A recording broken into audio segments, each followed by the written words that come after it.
Shalom saudari, kita mulai lagi pendalaman Alkitab kita. Minggu ini masing di dalam topik prinsip kerajaan Allah, dan ini adalah bagian ketiga. Setelah bagian pertama, kita melihat tentang prinsip kerajaan Allah adalah kasih, kemudian mengalir dari minggu lalu saudari.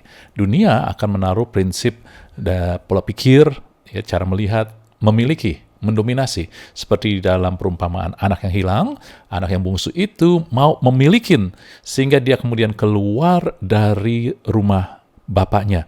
Bapaknya adalah gambaran daripada sumber, sehingga dia keluar dari sumber, keluar dari aliran. Sumber itulah yang membuat dia bisa mengalir. Ya. Dan ketika kita ada di dalam aliran, maka kita akan efektif, kita akan terpelihara, dan kita akan juga, sebagaimana juga sungai itu mengalir dalam Yehezkiel, dapat penglihatan ada aliran air mengalir dari tata kasih karunia, dan di mana saja sungai itu mengalir, air itu mengalir, ada kehidupan, ada buah-buah kelimpahan saudari. Dan dunia akan membuat proses memiliki, ya. Dan kalau kita akan lihat seperti anak yang hilang, ketika dia mau menguasai pemiliknya, kepemilikannya, dan keluar dari sumber, dia memutuskan aliran. Sehingga pada akhirnya Anda melihat ketika mentalitas mengaliri akan membuat kehancuran moral dan tidak mengalami kasih, hanya mementingkan keinginan sendiri, akhirnya hanya mau kelihatan yang di luar, dan itulah yang akhirnya menyebabkan stres, sesat, nggak pernah puas. Dan prinsip ini, saudara, mengalir adalah prinsip terhubung sama sumber, pohon kehidupan, dan ketika prinsip kepemilikan itu berbicara terputus dari sumber, dan itu berbicara pohon pengetahuan. Kita sudah lihat minggu lalu, saudari, ya. Ini kita refresh, ulangin, dan kita sudah tahu bahwa terhubung dengan sumber jauh lebih penting dan lebih berarti dari sekedar memiliki. Kepemilikan seperti anak yang bungsu itu bisa habis, bisa hilang, tetapi ketika kita terhubung dengan sumber, seperti ranting menempel ke pokoknya, itu tidak pernah habis-habisnya. Jadi jauh lebih penting terhubung dengan sumber. Tetapi dunia mau kita merasa puas dengan kalau kita bisa memiliki, sehingga tetap kenyataan adalah kita tidak pernah puas dengan apa yang kita miliki, selalu minta lebih. Tetapi ketika kita memiliki prinsip mengalirkan, maka semakin kita mengalirkan, semakin efektif, semakin banyak yang bisa dialirkan lagi oleh Tuhan, saudara. Ya, jadi pertanyaannya dalam PA ini bukan tentang knowledge, pengetahuan, tetapi cara kita. Maukah kita merubah, mengikuti prinsip kerajaan Allah, karena kita adalah anak-anak kerajaan Allah, saudari. Ya. Bagaimana cara kita melihat harta, pekerjaan, bisnis, pelayanan, talenta kita, dan waktu kita? Kadang kita pikir, wah ini hidup saya kok. Ya, ini juga waktu-waktu saya, kita gunakan seenak-enaknya. Tetapi ketika kita melihat apa yang ada pada kita dialirkan dari Allah, bahkan hidup kita, tubuh kita pun, saudara, dihidupkan dari Allah, dialirkan kehidupan oleh Allah, maka sudah seharusnya kita tidak seenak-enaknya aja. Ya, dalam segala sesuatu. Karena kita terhubung. Sebab itu, apapun yang ada pada kita yang dialirin dari Tuhan, mau waktu, talenta, hidup kita, harta kita, pekerjaan, usaha, pelayanan, buat itu supaya pengaliran ataupun aliran dari Tuhan semakin efektif, semakin bermanfaat buat banyak orang, saudari. Amin. Ini dia, ya. Dan sekarang kita masuk kepada poin yang ketiga, saudari. Sadarkah Anda bahwa seluruh kitab Injil, Matius, Markus, Lukas, Yohanes, penampilan pertama Yesus di pelayanan publik, saudari, ya, artinya begini, ketika umur dia 12 tahun, ada dia menampilkan diri di bait Allah, tetapi itu belum dia menampilkan diri sebagai pelayanan publik. Tetapi ketika umur 30 tahun dia tampil, dan tampilan pertama dari semua kitab Injil itu, ya, dimulai dengan Yesus memberi diri dibaptis. Dalam Matius tertulis, Matius 3 ayat 14-15. Di Markus, Lukas, Yohanes juga pun ada, saudari. Ya. Di sini dikatakan Yohanes mau mencegah ketika Yesus mau dibaptis. Tetapi Yohanes bilang, akulah yang perlu dibaptis olehmu, dan engkau yang datang kepadaku. Yohanes tahu Yesus jauh lebih tinggi dari dia. Kok kenapa minta dibaptis oleh dia? Tapi Yesus jawab, biarlah itu terjadi karena demikian sepatutnya kita menggenapkan seluruh kehendak Allah. Yohanes pun menurutinya. Apa yang mau dikatakan di sini? Ini mau diperlihatkan bahwa Matius, saudari, ya memperlihatkan juga sedang lain juga, tetapi intinya kita ngelihat ini, Yesus memulai sesuatu dengan kerendahan hati. Dunia mau kita memperlihatkan, nih siapa saya anak Allah. Yesus tidak mulai dengan pernyataan, akulah anak Allah.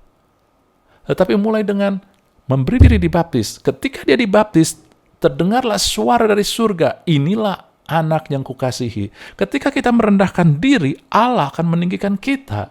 Yesus tidak menyatakan, mendeklarasikan dengan kesombongan, aku anak Allah ya. Bukan.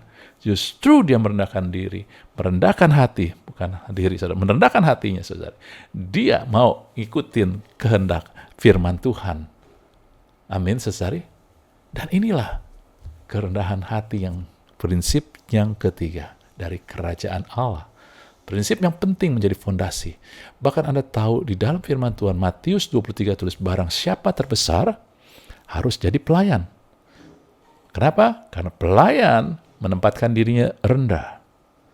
Anak manusia dalam Markus dikatakan, Markus 10 ayat 45, batang bukan untuk dilayani, melainkan melayani.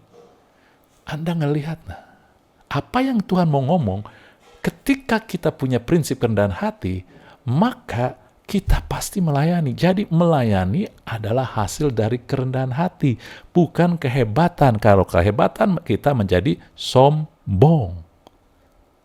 Melayani adalah hasil daripada kerendahan hati, saudari. Nah, masalahnya adalah begini, ya. Definisi kerendahan hati sekarang mulai kita kadang nggak mendapatkan pengertian yang tepat. Kenapa? Karena bahasa seiring dengan sosial dan waktu kadang berubah maknanya. Ataupun juga kadang pengertian itu sendiri tidak bisa diungkapkan dengan 1-2 kata doang. Ya. Nah, oleh sebab itu kita perlu tahu kerendahan hati itu apa, saudari. Nah, menarik, di dalam Matius, kitab Injil Matius adalah yang paling banyak menekankan tentang kerajaan Allah, kerajaan surga ataupun kerajaan Allah. Ada 51 kali disebut tentang kerajaan surga ataupun kerajaan Allah, saudari, di Injil Matius, karena Injil Matius menekankan tentang kerajaan Allah. Nah, Anda tahu, sesudah Yesus memanggil murid-muridnya, karena urutan dari kerajaan Allah adalah the call, panggilan, dipanggil, Anda dipanggil. Lalu kemudian pengajaran, ya, teaching, ya. Kemudian sudah teaching, deed, perbuatannya, benihnya, saudari, ya. Nah, pengajaran pertama setelah Yesus memanggil muridnya dalam Matius 5, pengajaran pertama Yesus adalah pengajaran tentang berbahagialah. Itu pengajaran di Bukit Berbahagia, dalam bahasa Inggrisnya blessed, diberkati, ya. Jadi Anda harus tahu kerajaan Allah yang diberitakan, kerajaan Allah selalu mau memberkati kita, selalu mau membuat kita bahagia.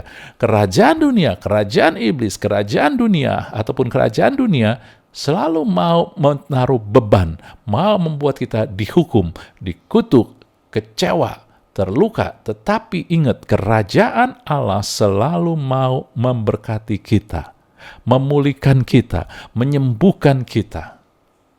Amin, saudara-saudari. Itu kerajaan Allah. Oleh sebab itulah, ajaran pertama yang Yesus ajarkan tentang kerajaan Allah, langsung blessed, berbahagia, ataupun bahasa asli, terjemahan lainnya adalah diberkatilah, saudari. Nah, kita mau ngelihat dari Matius 5 ayat 3-12, saudari. Ini adalah sesungguhnya prinsip kerendahan hati, manifestasi dari kerendahan hati. Saya nggak baca lengkap, Anda nanti renungkan, ya, berbagai. Tapi kita akan kupas satu persatu untuk menyingkat waktu kita ngelihat. Tapi Anda tahu ayat-ayatnya di layar sudah Anda ngelihat. Pertama, berbahagialah yang miskin di hadapan Allah, karena mereka mempunyai kerajaan surga. Ingat, kerajaan surga bukan berbicara materi, bukan bicara finansial, miskin finansial, bukan. Miskin di hadapan Allah adalah sikap hati. Miskin di hadapan Allah berarti begini, saudara. Anda merasa tidak memiliki apa-apa. Kalau Anda bisa melakukan sesuatu, itu karena dialirkan oleh Allah sendiri, oleh Tuhan. Kerendahan hati bukan menonjolkan kemampuan, tetapi menonjolkan, memperlihatkan tentang apa yang kita mampu, apa yang kita bisa lakukan, itu karena dialirkan oleh Tuhan. Prinsip yang kemarin kita belajarin itu pun masing menempel di sini karena menjadi satu kesatuan. Amin, saudara. Saudari, lihat, miskin itu bukan berbicara tentang harta, kepemilikan, tetapi cara pandang, sikap hati kita. Renungkan ini. Anda dan saya kalau diberi kemampuan berarti dialirkan dari Tuhan. Anda dan saya kalau memiliki sesuatu berarti dialirkan oleh Tuhan. We own nothing. Kita tidak memiliki apa-apa. Saudari. Dan kedua, kerendahan manifestasi kerendahan hati adalah berbahagialah orang yang berduka cita karena mereka akan dihibur. Ini bukan duka cita kematian. Karena kerajaan Allah, there is no death, tidak ada kematian. Yang ada adalah kehidupan, kebangkitan. Jadi duka cita di sini bukan kematian. Saudara, berduka cita adalah bentuk empati. Nah, minggu lalu kita sudah melihat bahwa kerajaan Allah yang Yesus perlihatkan adalah dia bersimpati, berempati. Dia merendahkan diri, dia mengosongkan diri. Saudara-saudari, ya, dia mengalir, mengosongkan diri, simpati dan empati. Berempati. Orang yang berempati, dia bisa merasakan kepedulian yang dalam terhadap penderitaan, masalah orang. Jadi berduka di sini adalah kepedulian yang dalam, bukan hanya yang kelihatan doang, bukan dibuat-buat dari dalam. Dia sungguh-sungguh berempati. Maka dia akan dialirkan penghiburan. Maka akan dihibur. Saudara, kadang-kadang penghiburan dari Tuhan bukan buat kita, tetapi orang yang kita layani, keluarga kita, teman kita, saudara. Ingat, kerajaan Allah tidak berfokus pada diri sendiri. Ketika Tuhan berikan, Anda akan dihibur, dikatakan, bukan tentang kita doang, tapi Anda akan dialirkan penghiburan yang membuat Anda bisa menghibur orang lain. Yang ketiga adalah berbahagia yang lemah lembut karena memiliki bumi. Lemah lembut di sini, kita sudah belajar juga dari minggu lalu, adalah bagaimana kita bisa mengkomunikasikan dengan cara yang membawa kebaikan. Komunikasi bukan bicara tentang kemampuan kata-kata, tapi kadang-kadang adalah hikmat. Kapan kita sampaikan, saudara, waktunya kapan, dan juga tentunya tidak terburu-buru. Kadang-kadang kita mau buru-buru, semua kita sampaikan. Enggak, saudara-saudari, waktunya dan momennya tepat. Porsinya juga tepat, sehingga orang bisa mengerti, dan kita komunikasikan supaya orang ya ngerti tujuannya membawa kebaikan, tujuannya bukan menghancurkan, tujuannya bukan mengkritik. Kadang butuh mengontrol emosi. Anda mampu nggak? Mampu.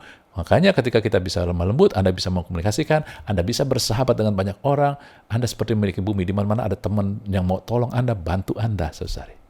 Kemudian yang keempat adalah berbahagialah lapar dan haus akan kebenaran. Saudara, lapar dan haus kebenaran buat saya adalah orang yang cinta kebenaran, firman Tuhan, dan mau mengaplikasikannya dalam kehidupannya. Banyak orang, dia gali firman, tetapi kalau berhenti sampai menggali doang, tetapi dia tidak mengaplikasikannya, seperti dia berkaca, lalu dia lupa bentuknya bagaimana. Lapar dan haus, orang yang lapar dan haus selalu mau belajar, dan selalu mau aplikasikan, saudari. Yang kelima, berbahagialah orang yang murah hati. Murah hati berbicara selalu memberi lebih dari yang seharusnya. Anda nggak usah hitung-hitungan. Ya, ketika Anda bermurah hati, bukan hanya dalam pemberian, ketika Anda melayani, ketika Anda bekerja, ketika Anda servis orang, Anda memberi lebih, bukan hanya, dia hanya bayar segini. Enggak. Bukan karena tentang apa yang dibayar, yang diberikan, yang kita terima, tetapi apa yang kita bisa alirkan. Ingat, prinsip kerajaan Allah tidak dimulai dari orang lain, dimulai dari kita. Ketika kita mengalirkan lebih, Anda yakin Anda akan mendapat lebih. Ketika Anda memberi kemurahan hati lebih, maka Anda akan dialirkan kemurahan. Itu dikatakan berbahagialah orang yang murah hati, mereka akan beroleh kemurahan. Semakin kita mengalirkan kemurahan, dapat kemurahan. Karena prinsip kerajaan Allah selalu bicara mengalir. Lalu yang keenam, berbicara yang membawa damai. Bukan membawa, saudara, suci hatinya. Karena mereka akan lihat hati. Suci hati apa? Ketika suci berarti bening. Bening bisa dilihat dalamnya. Apa yang dilihat di luar sama dengan apa yang dilihat dari dalam maupun dari luar, dilihatnya sama. Artinya apa? Murni, tidak ada maksud yang tersembunyi untuk keuntungan diri sendiri. Anda melakukan murni, tidak ada cari keuntungan, tidak ada niat-niat tersembunyi. Gampang, saudara-saudari, gampang ketika kita terus menempel sama Tuhan, dituntun dipimpin oleh Roh Kudus. Ya, yang selanjutnya adalah berbahagialah mereka yang membawa damai. Saudara, damai tidak akan terjadi tanpa ketaatan, tanpa penegakan hukum ataupun aturan. Pembawa damai, orang yang membawa damai akan disebut anak-anak Allah, karena anak-anak Allah adalah orang-orang yang cinta ataupun juga orang-orang yang mengikuti peraturan hukum. Ya, membawa damai bukan hanya tidak menjatuhkan harkat orang, tetapi mau menegakkan aturan. Maka saya tulis, pembawa damai adalah kerendahan hati, orang-orang yang mau membawa damai. Manifestasi dari kerendahan hati adalah mereka mau menegakkan hukum, aturan. Walaupun mungkin mereka, ya Bapak boleh nggak usah ngantri, Bapak orang penting. Tapi dia enggak, saya harus ikutin aturan. Contohnya kayak begitu. Ya, Anda mungkin, oh Bapak bos, jadi boleh ngomong seenak aja. Enggak. Kita rendah hati, maka saya membawa damai. Saya menghargai harkat orang. Saya enggak mau ngomong seenaknya, tapi saya harus menghormati orang itu, walaupun orang yang dalam jabatan pegawai ataupun rendahan. Amin, saudara ya. Yang kemudian adalah, saya jadikan satu, dianiaya oleh sebab kebenaran, dan dianiaya, dicela karena Yesus.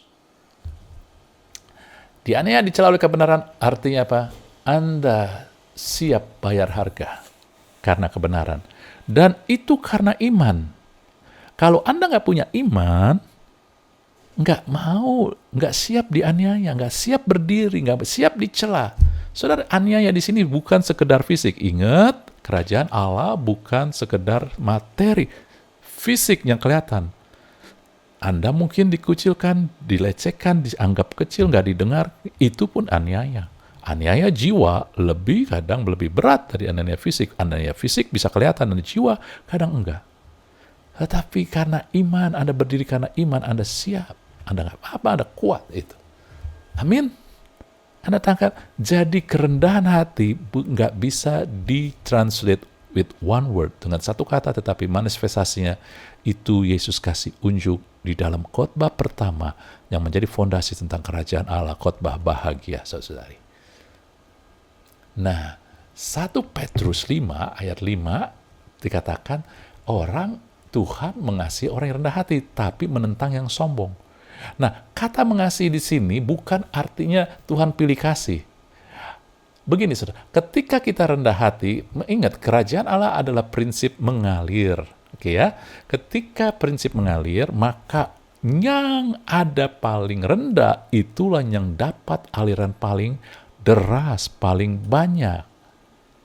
Jadi ketika Tuhan mengatakan mengasihi orang yang rendah hati, artinya Tuhan akan mengalirkan kemurahan lebih.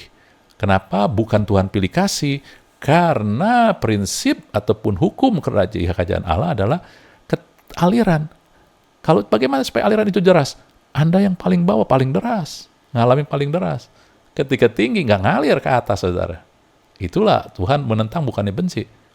Tuhan dengan kata lain, kalau kamu di atas, Tuhan tentang, artinya Tuhan nggak mau, karena kamu nggak dapat aliran, nggak dapat kemurahan nanti. Tapi kalau kamu bawah, Tuhan senang itu, kamu akan dialirkan, saudari. Ya, sebaliknya, bagaimana kesombongan keras hati? Amsal 6 ayat 16-19 katakan ada 7 perkara, 6 perkara dibenci Tuhan, bahkan 7.